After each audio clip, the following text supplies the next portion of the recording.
Okay, everyone, Dr. Hall with you again, talking about the blood supply to the small intestine. So I have a little section of small intestine here.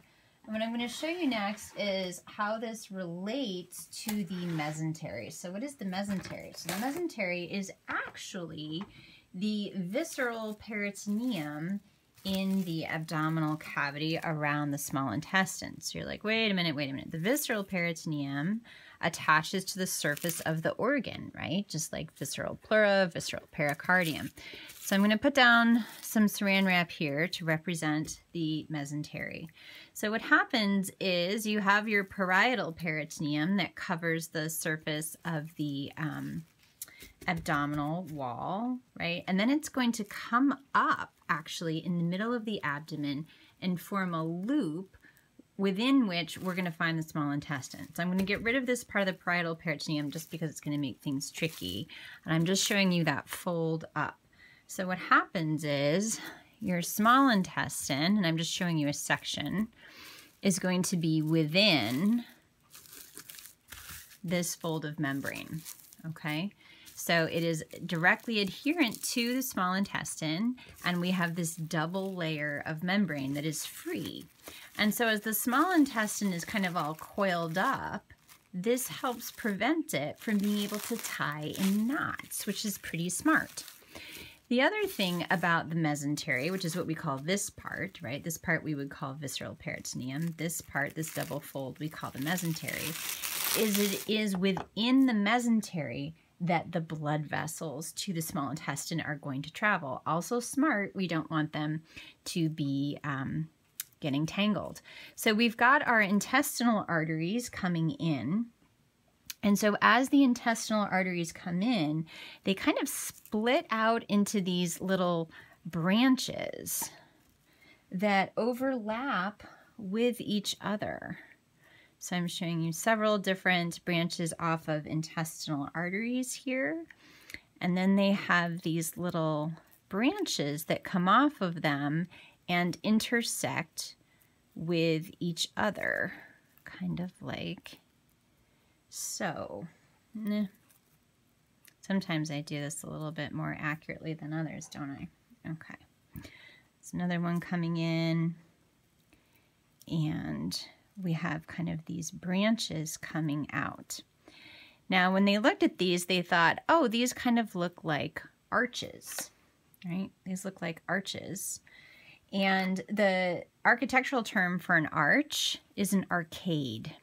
So that might be confusing because you might think, well, I thought an arcade was a place to play video games or other games. And actually it has the same derivation. So back in the olden days on Coney Island or whatever, if you went to a place to go play carnival games, the place that those were housed was in a building that had these archways.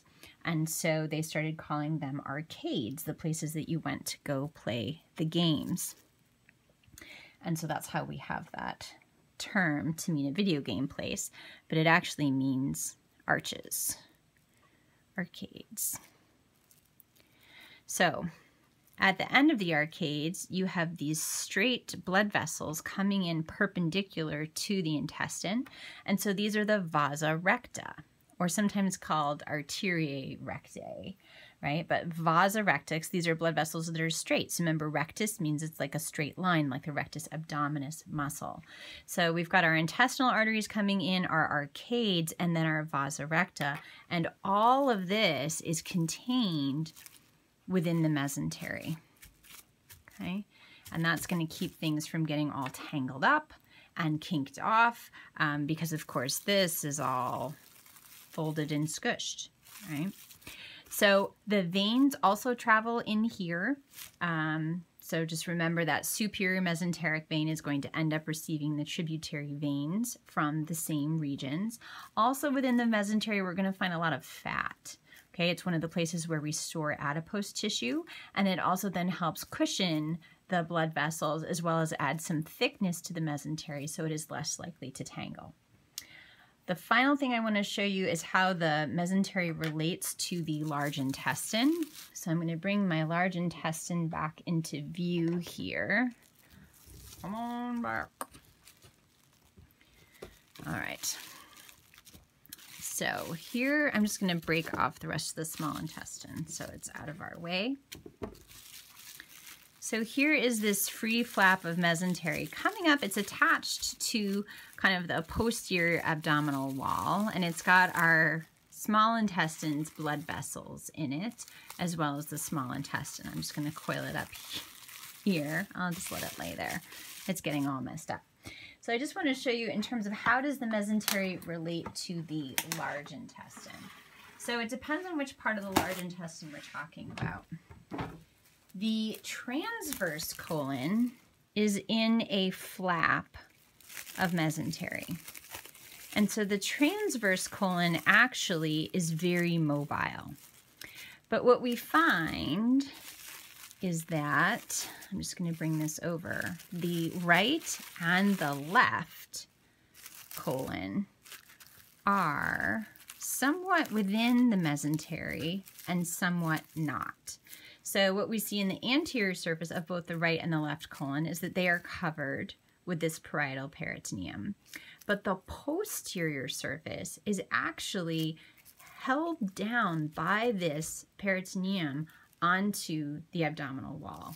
So the right and the left colon are actually fixed and attached to the abdominal wall, whereas the transverse colon is free, and so when you stand up it sags down, and when you lay down it falls back. And the small intestine is also free within its mesentery. All right, so that's it for the intestines.